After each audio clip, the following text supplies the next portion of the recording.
Future లో అంటే ఇన్వెషన్స్ fast గా వచ్చి క్యాన్సర్ కి ఒకే వ్యాక్సిన్ వచ్చే అవకాశం ఏమైనా ఉందా? వండర్ఫుల్ క్వశ్చన్ అండి. ఈ మధ్యలో ఇటీవల రష్యాలో వ్యాక్సిన్ స్టార్ట్ అయింది, NHS సిస్టమ్ లండన్ లో వ్యాక్సిన్ స్టార్ట్ అయింది, రీసెర్చ్ స్టార్ట్ అయింది అని చెప్తున్నారు. So basically any vaccine is usually when you know A cause. ఇప్పుడు సర్వైకల్ క్యాన్సర్ కి HPV వైరస్ తోటి వచ్చింది. కోవిడ్ వ్యాక్సిన్, కోవిడ్ వైరస్ ని ఐడెంటిఫై చేశారు. వైరస్ ని నలిఫై చేసి దాని ద్వారా వచ్చే యాంటీబాడీస్ ని స్టిమ్యులేట్ చేయడమే is called vaccination. So me dead virus ని మీ బాడీలో ఇస్తే అది ఒక యాంటీబాడీ డెవలప్ అయిపోయి ఫ్రెష్ వైరస్ మీకు మీ బాడీలో వచ్చినప్పుడు యాంటీబాడీస్ దాన్ని నాశనం చేయడం జరుగుతుంది. So that is what the vaccine is. Majority the cancers లో virus is not a reason to develop cancer. So whenever there is a reason, when virus is a reason for developing cancer, then it's easier. For example, liver cancer.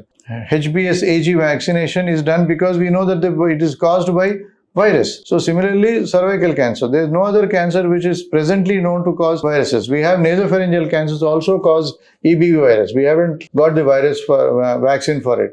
I would say immunity. Immunotherapy is going to come in a big way. So immunity to fight any cancer which is generated within our body, that has to make a difference. As of now, we are doing that with lot of immunotherapy drugs which have come into the market. మన బాడీలో ఒక ఇమ్యూనిటీని మనం improve చేయడానికి మనం కొత్త ఈ పరిశోధనలు జరుగుతున్నాయి. తద్వారానే మనం ద బాడీ ఇమ్యూనిటీ పెంచి ఆ క్యాన్సర్ తొలి దశలోనే 1 సెల్ ఉన్నప్పుడే దాన్ని సప్రెస్ చేసి మల్టిప్లై కాకుండా కంట్రోల్ చేయడానికి వీలవుతుంది. ఐఎమ్ షూర్ తప్పకుండా అది జరిగే అవకాశం ఉంది. 62 లక్షల మంది ప్రజల్లో మెడ్ ప్లస్ బ్రాండ్ మెడిసిన్స్ కి మారడం వలన 915 కోట్ల రూపాయలు సేవ్ చేసుకున్నారు. అదే మెడిసిన్స్ అదే క్వాలిటీతో 50 to 80% డిస్కౌంట్లు.